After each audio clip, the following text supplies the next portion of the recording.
Hey everybody, this is Matthew Soltesiak and you're listening to Not the Same Old Lions podcast. Using my sportscasting background, I speak with a variety of guests and interview key players to gain more insight on what makes this team go. As the Detroit Lions enter a new gritty era, we'll look beyond just the kneecaps when it comes to the analysis. Welcome to another episode. In this episode, we preview the Detroit Lions Week 8 Monday Night Football matchup with the Las Vegas Raiders. What do we know about the Raiders at this point? What are we expecting from each team? And what do we view as vitals for success? We'll talk about any other major storylines as well, including recent roster moves as well as the approaching trade deadline. Let's get to it, Lions fans. Hey everyone, this is Lomas Brown, and you're listening to Not the Same Old Lions podcast. I'm joined by Coach Jerry Angers, named Michigan High School Coach of the Year, as well as Coach of the Week by the Detroit Lions. He's also mentored numerous players at the college level and some all the way to the NFL. Good to have you here, Coach. Great to be here, Matt, as always. Folks, as we get into this, just a reminder, listeners, please hit that subscribe or like button. It is helping us build momentum. Well, Coach, we've often said this is fun to do because the Lions keep coming off wins, but this week it's coming off a loss and a really bad one at that. But you know what, Coach? The Lions are 5-2, and I'm not sure about you, but this is about exactly where I had hoped they would be at this point. And the key word is hoped, because before the season, you never know how things are going to start out. And at 5-2, that's a pretty darn good start. I agree. I mean, the big thing too, Matt, you know it is, as Lions fans, we want them to be 7-0 right now. And we come up with the negativity stuff. As soon as they lose a game, oh my God, here they are, they're back, or they're not back, whichever way you want to look at it. So, hey, I think we're in great shape. Okay, we talk about how they dropped to 5-2 this week with a 32-point loss. Back in 1991, the Lions dropped to 5-2 with a 32-point loss on the road also, but this one was in San Francisco. Is there a correlation between that? We won't know, but hopefully we'll find out and we'll match at the end of the year. I like that stat, and I'm hoping that you're on to something there, because I will say at the end of the last episode, the recap, I said many people felt let down at 5-2, and I've had a few days to ponder this, and you kind of brought it up as well. I've got to say, I might not have liked that Raven game as much as anybody else, but you and I have talked, and if a few things go differently early on, it could suddenly have the potential to be a very different game. And so at 5-2, going into the last game before the bye, I really like where we stand. I totally agree. And, you talk about that in the game situation again. Let's go back to that. It's the NFL. If you're going down the roller coaster, you're flying down the hill on that, and you can't get to the next hump to get over it, you're gonna be in trouble. And that's what happened with the Lions game. 2 3-and-outs, down 14-0. 1 3-and-out. If Laporta doesn't slip on his route, I'm not sure how many people notice that.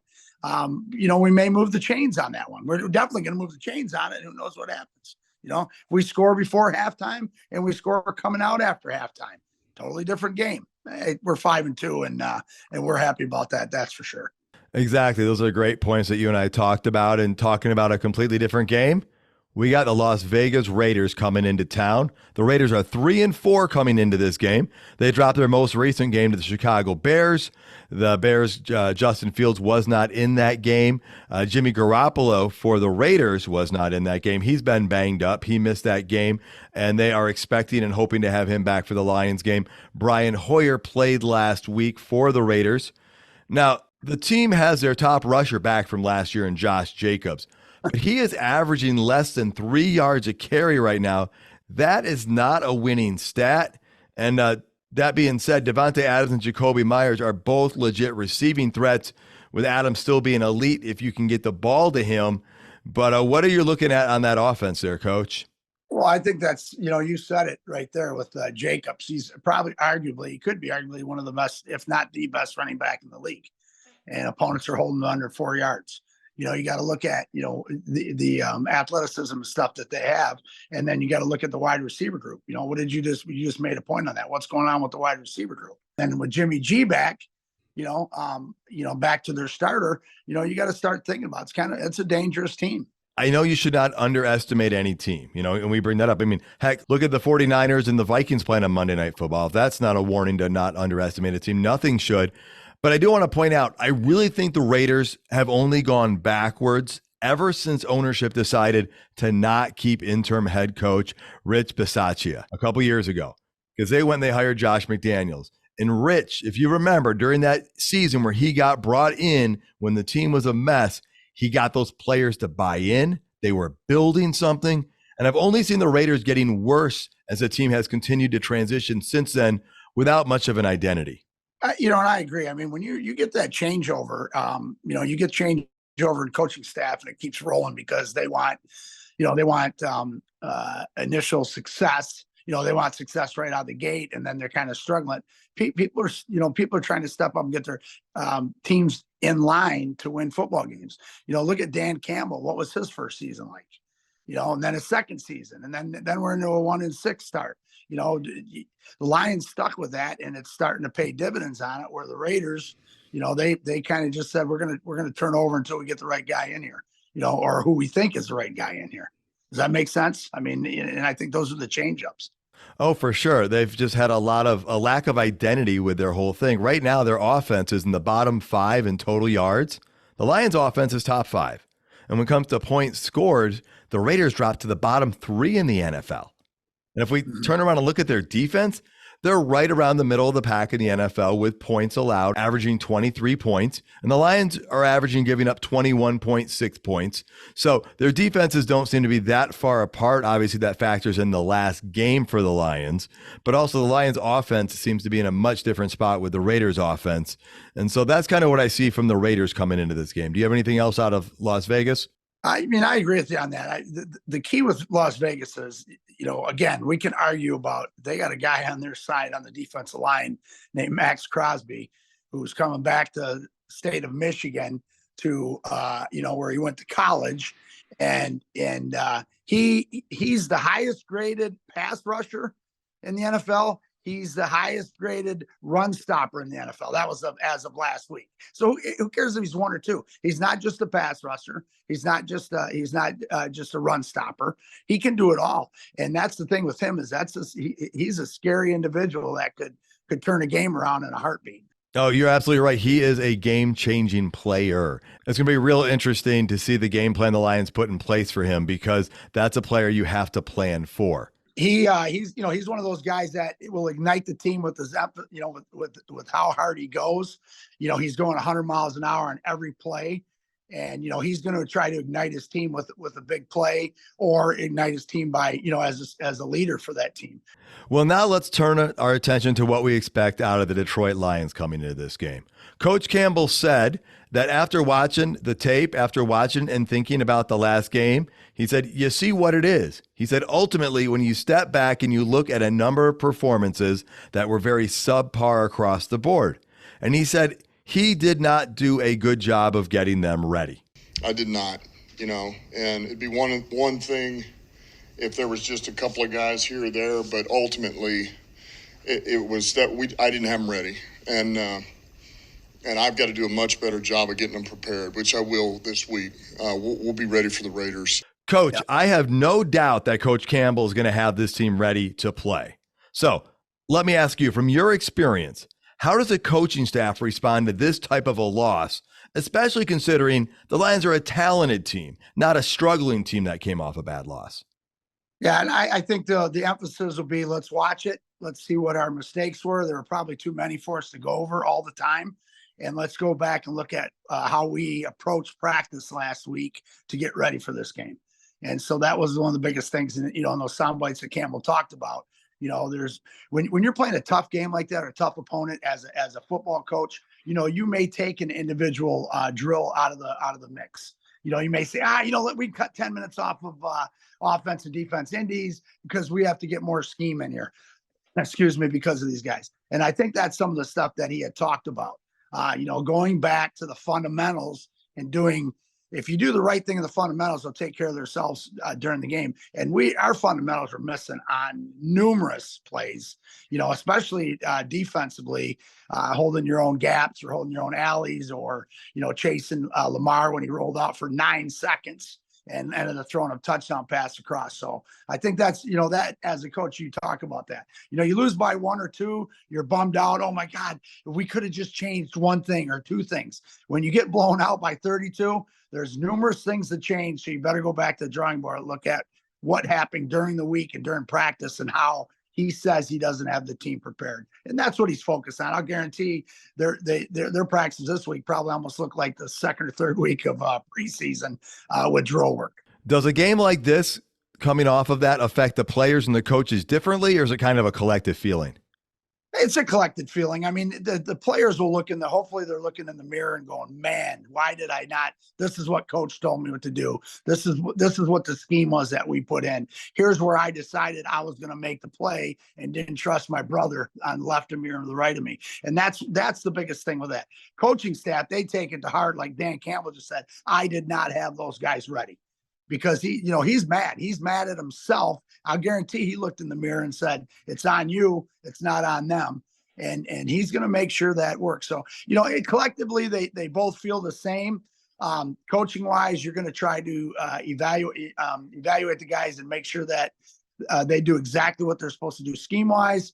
And the player wise is going to say, I'm going to do what coach is telling me to do. And I'm not going to go out on my own and try to be the hero. Now, defensive back coach Brian Duker also spoke with the media. He touched on how the secondary might make some adjustments. Dan, some already alluded to, we're going to continue to try to tighten up our man coverage, and then as far as not, I would say not allowing some deep pass plays and however they come, what I mean? We talked about not necessarily balls through the air, but okay, maybe it's catch and run opportunities and try to eliminate some of those as well. Now, I know there are questions, Coach, about the quarterback position for the Raiders, but we've already talked about Devontae Adams is still an elite receiver. They've got Jacoby Myers. How do you expect the Lions secondary to play or respond after coming off that last game? Well, going from there, I think we're going to have more press coverage. I think we're going to get up in their face a little bit more. We had a lot of soft coverage last week. But again, we also had a guy who had to play cornerback who was told on Friday or Saturday that he was probably going to start it. Cornerback and so those are the big things. I think they'll be more aggressive. We watched it, in person, of course, and I was watching thinking, man, this just looks like we changed some things up. And I think that all comes into, we changed it up because we had a mobile quarterback that we had to defend. And I think we confused our coverages with defending a mobile quarterback. It happened against Seattle, the exact same thing. And I think that's one of the things that's the changes that they will make, and maybe not leave as much scheme work as well as more technique work. Well, you brought up that Seattle game. That's the only other game we've lost. And we remember Coach Campbell talked after they won their game after that about how he was thankful that people put up with him that week. And you kind of talked about practice, but do you think there might be some similarities this week of practice as there were after that Seattle game? I think so. I think he's going to turn it up a little bit, and not turn it up to where he's going to create injuries and stuff like that, knock on wood. But I think even, last week, I think they gave him Monday off and they did walkthroughs because they had gone through 4 tough games. And I think this week is going to be the same thing with the Seattle concept. This is what we have to focus on.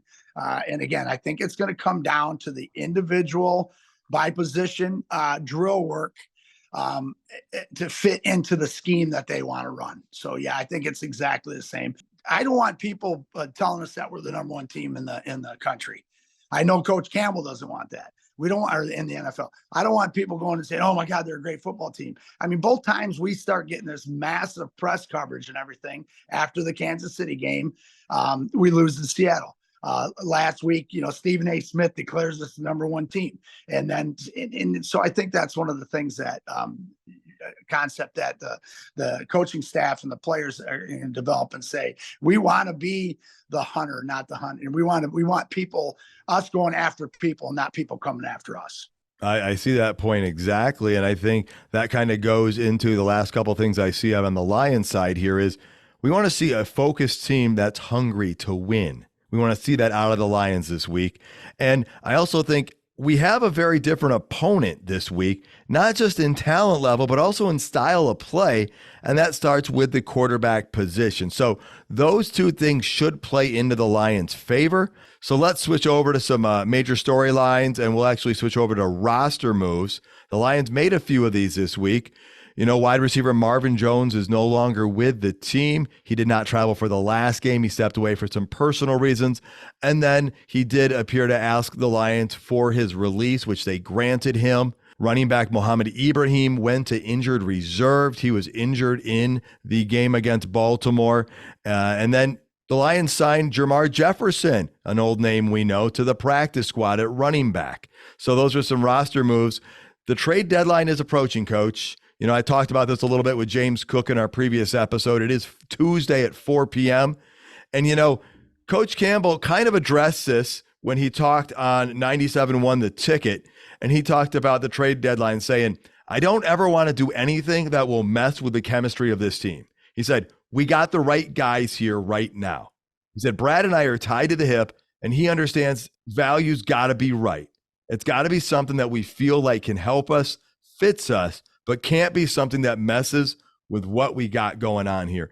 Coach, that echoes everything you and I have talked about this offseason and leading into the season is, and even back in the draft, they have to have the right fit. And that's what we like about this team. So, Coach, are there any areas of need that you hope the Lions might be finding that right fit for in these upcoming days? Well, I think, you know, I mean, it's what everybody talks about, the D-line and the cornerback position, you know, because of injuries or because of that. You know, Hutch has gone 2 games without a sack. I don't even know how many pressures he's had in those 2 games, you know, and not just talking about Hutch, but Kaminsky and those guys, you know, where are they grading? So I think it's something the Lions are going to look at after this week. They have a bye week. Of course, it's short before the trade deadline, but they will also get themselves in a situation. Who is going to fit into that? What is needed? And again, we talk about they have guys that they see are going to come off the IR hopefully before the end of the season. So that's something when they come off, you know, let's talk about Houston, for instance. If he's going to come off the IR, you know, week 13, week 14, week 12, we don't know. You know, the Lions and the management knows that. So, you know, those are things that they may not address, but they also may go out and say, yeah, we have to have one more D lineman. We have to have one more corner because of injuries. You know, the big thing is because of injuries. You know, you lose CJ and you lose Mosley, and then Jacobs, you know, was hurt last week. You know, that's 3 integral parts on that secondary. So, but I think those are two positions of need, and hopefully we can address those either coming off the IR or address them with before the trade deadline. Yeah, and we don't know what to expect. As we've mentioned, the Lions have not been here with Brad Holmes and Dan Campbell before. And by here, I mean having a winning record and leading the division as week 8 approaches. And if there's anything that says, hey, maybe they might do something, remember, they signed Teddy Bridgewater pretty late as their backup quarterback, showing how important they felt it was to have depth there. And that makes me think that the DB position is the one to get likely the most attention, because that's the area that has been hurt the most by injury. So that's the most logical spot. But I will say I'm confident in whatever they end up doing, because they might not do anything, but that doesn't mean they didn't investigate it. Because we've talked about this. I don't think they're going to overpay for a player or jeopardize something in the future because of something for right now. And it's got to be the right fit. That clubhouse culture is so important. Coach, we hear about culture, but you've coached a locker room. I'm sure you have had varied locker rooms, some that are more united and working together, and some that might be a little bit just a group of people that aren't quite working for each other. Explain to people the difference and how important that is. Well, I think it's when they look at each other, you know, we can talk, let's talk example. Trace Walker is beat out at the beginning of the year as a starter by Branch. They bring CJ Gardner in and just basically to start with him or over him. And what's Walker's responsibility? Branch is just better than me. Well, now Walker's playing and he's doing a great job. You take Bugs, for instance. Bugs sits for the first 2 weeks. You know, was he mad? Heck yeah, he was mad. He just signed a decent contract. He's a starter. He had a pretty good year last year, and he looks for a better one this year. And what does he do? He just works his tail off, doesn't complain. You don't read about him, I'm out of here. You don't see him in the thing, somebody trade me. He just says, I'm going to keep grinding. And so, you do that also with our DN that they benched our captain last week that they didn't address. And he's going to work. So that culture is those guys looking around at each other, going, okay, he's better than I am, but if he gets hurt, I gotta replace him. And if you can't, if you have that one negative, one bad apple, the weakest link of the chain, all those different things make a big difference. And long as we continue to do and play and want to be a part of it, you're going to see that guys taking pay cuts where they could have went out and did free agency last year. I want to be here. That's why we know that this team is going to bounce back, and we know that they're going to be successful throughout the year. Coach, that was a perfect example of talking about how the culture is there, right? It's not fragmented if someone gets started over by somebody else. They're working together, they're getting each other better, and then the player's ready to step up when their job is called for. Coach, we've seen other teams making some moves here and there, so this is going to be something to keep an eye on for sure.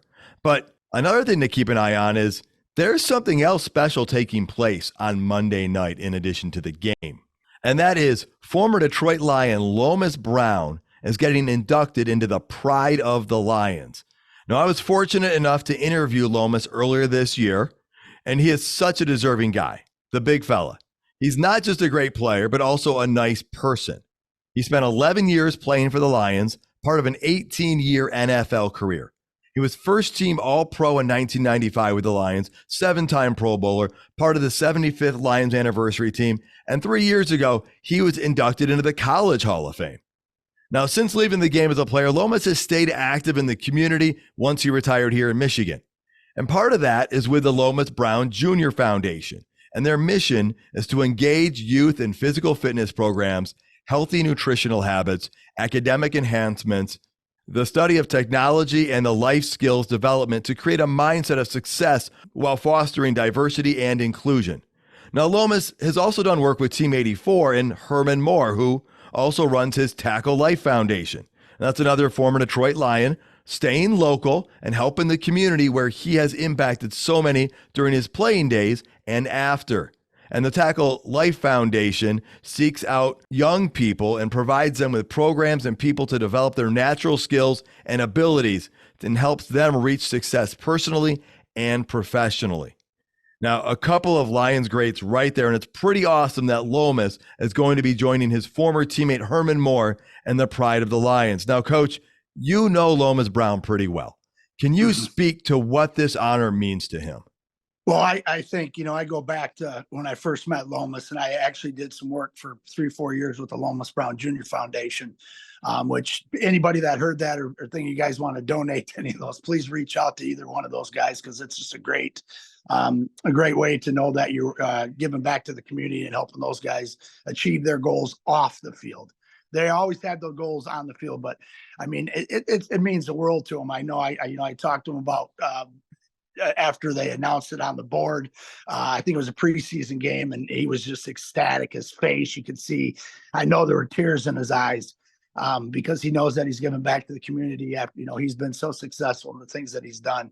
And I remember working with him, and we busted him, and I got to tell a great story, because we busted some kids, him and Rodney Pete. I was working at Ford Wixom Assembly Plant, and we wanted to bring some inner city kids in by bus to see what the factory workers look like and possible jobs and the pay and stuff like that. And I got a call from Lomas while they were, that the bus had broken down on I-96 going to the Wixom Assembly Plant. And so Lomas and Rodney are on this bus with all these kids, and we ended up setting it up, and the Ford Wixom Assembly Plant sent out Lincoln Town cars and Mark 8s and Continentals to pick all these kids up on Lomas and Rodney. And I just remember Lomas and Rodney walk into the plant to meet with me, and they were just, Lomas had that Lomas Brown grin on his face going, dude, that's some serious service right there. We were on a bus, yellow bus, and then we rode in the big Continentals and stuff. So that's really cool. And Coach, that experience for those kids who aren't kids anymore is one that they probably remember still to this day and likely tell other people about from time to time.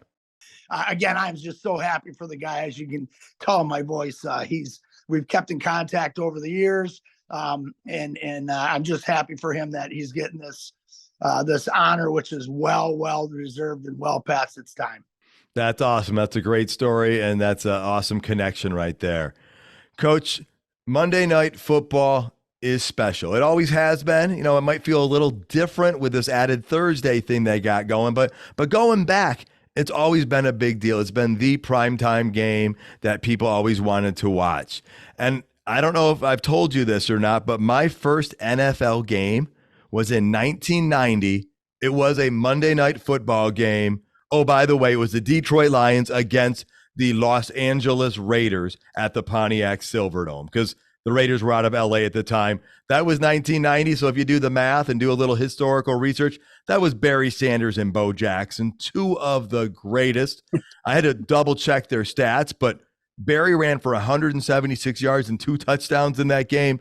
Bo had 129 and a touchdown. You know, this upcoming game has me reaching back into nostalgia a little bit, thinking about that Monday Night Football game that I went to. I mean, I was back in middle school then, and my Uncle Steve took me and my brother Mark to that game. It was pretty special. I still remember walking into the Pontiac Silverdome right as kickoff was happening. And back then, I got to admit, seat assignments were not too readily available when purchasing tickets. I mean, you went into stores like Hudson's in Grand Rapids, and they had like a Ticketmaster office that the people could see numbers and stuff, but there were not seat maps. So we get into the stadium, we find our section, we head up to our seats, we're walking up to them. We keep walking up to them. The rows keep going. We did not stop until we get to the top row of the Pontiac Silverdome. And that place held like 80,000 people or something. It held a lot more than Ford Field. So you were really high up. Nonetheless, that was such a fun experience. So thankful to my uncle for taking us to that game. And so it's fun to take a trip down memory lane as I think about that and get ready for the Lions to take on the Raiders this Monday night. Yeah, that's great. I mean, and you're right. Monday Night Football is special. You know that. It's the only game on that day. It's that night. People are able to watch it. Again, they're putting us back on the map. I know the Lions are coming out with those super cool helmets. Who knows if they're going to change the field? And I think the atmosphere is going to be outrageous. It could be louder than it has been already this year because it's Monday Night Football. And again, everybody looks forward to it. How many times have the Lions played on Monday Night Football in the last 10 years? And so I think that's one of the things that's going to come into play. And again, it's a team that wants to get back on the winning track. It's a team that wants to go into the bye week at 6-2, and it's a team that want to show the country that we are an elite club. We can beat anybody in this league, and I'm looking forward to that Monday night game. Yeah, I look forward to hearing that atmosphere because I think it could get pretty loud. You mentioned the helmets. You're right. They're wearing the blue ones with the old school logo that were unveiled earlier this year. Those are considered their alternate helmets. And note, they can only be worn with a Color Rush uniform. So expect to see the Color Rush uniforms. And speaking of uniforms, it was a year ago that I did a little dressing up because this is a Halloween night. So expect to see Halloween costumes in the crowd, fans and listeners. And I was one of those people a year ago. I dressed up as Coach Dan Campbell for Halloween, and it was amazing. I told this story a few months ago, but before the game, I was down there, like in the front row, and I yelled out to him as loud as I could, and I got his attention and told him I dressed up as him for Halloween, and I was still wearing the costume. I got him to smile and kind of laugh and wave to me. And I just wanted to point something else out that really isn't funny. It's actually pretty amazing, and it is this. Before that game, Dan Campbell's record in Detroit was 4-19-1, because that was a Green Bay Packer game. They were 1-6 at the time. Since that time, since I dressed up as Dan Campbell, the Lions have gone 13-4. And so I'm hoping that continues. I totally agree. I love the story on that one, Matt. And I'm sure that superstitious as we are, keep that one rolling because we want to keep rolling with the W's. Awesome. And then one last thing about the Monday Night Football game. It's apparently Aidan Hutchinson bobblehead night. So if you're one of the first people in the stadium, you can get an Aidan Hutchinson bobblehead. All right, Coach, we are at that time for predictions. Again, You can predict anything you want about the game. Doesn't have to be the winner, doesn't have to be the score. It can be a stat, it can be about a player. What are you thinking? What are you predicting? Well, I'm predicting our technique will be much better. I'm predicting that we will be able to come back after being, on both sides of the ball. Last week we went 3 and out. They scored, went 3 and out. They scored, we went 3 and out. And I predict that if we do have a 3 and out, our defense will step up just like they have the previous couple of weeks and make a stop to get the ball back in the offensive hands, and vice versa. I believe the offense will be moving the ball, which will also take off pressure for the defense. And we'll definitely play as a full team, all 3 phases. Our technique will be back to being near perfect, and we will see a lot of those guys rated on the PFF next week. Awesome. I would like to see all of those things as well. I predict the Lions are going to have a real rebound game, just like you said. I think they're going to be put through it this week in practice. I think the coaches, the players, they all want to say, hey, this was like Carolina last year, which meant they came back the very next week and took care of business. I would not be shocked if they run for 100 yards plus. They pass for maybe 250 yards. I'm expecting the Lions to get the job done. And I'm also expecting that the crowd plays a role in this game. I think you are going to see a group of fans passionate about this game, and I think it's going to play out, and you're going to hear it through your television sets at home. That's a great call, great prediction. Coach, any final thoughts before we get out of here? Just looking forward to getting through the rest of the week. That Lions are having some great practices, that we get some couple guys that are healthy, and a couple guys that understand their assignments, and we put on a show on Monday night, and just to quiet the negative people down a little bit. But that's all good. That's what we're here for. Like you said, I don't need to be number one on anybody's board, and I don't have to listen to the naysayers either. I'm believing the process that Brad Holmes and Dan Campbell and Sheila Ford Hamp have been putting in place, and I'm going to continue to follow them on their process because it seems to be working. Thanks again, Coach. Really appreciate the time. All right, Matt. Thanks to you. And thank you so much for tuning in, folks. You can find all the episodes at notthesameoldlions.com. If you're listening on YouTube, please hit that like button. While you're at it, tell your friends about the show, and please subscribe regardless of your listening platform. Until next time, stay gritty, my friends.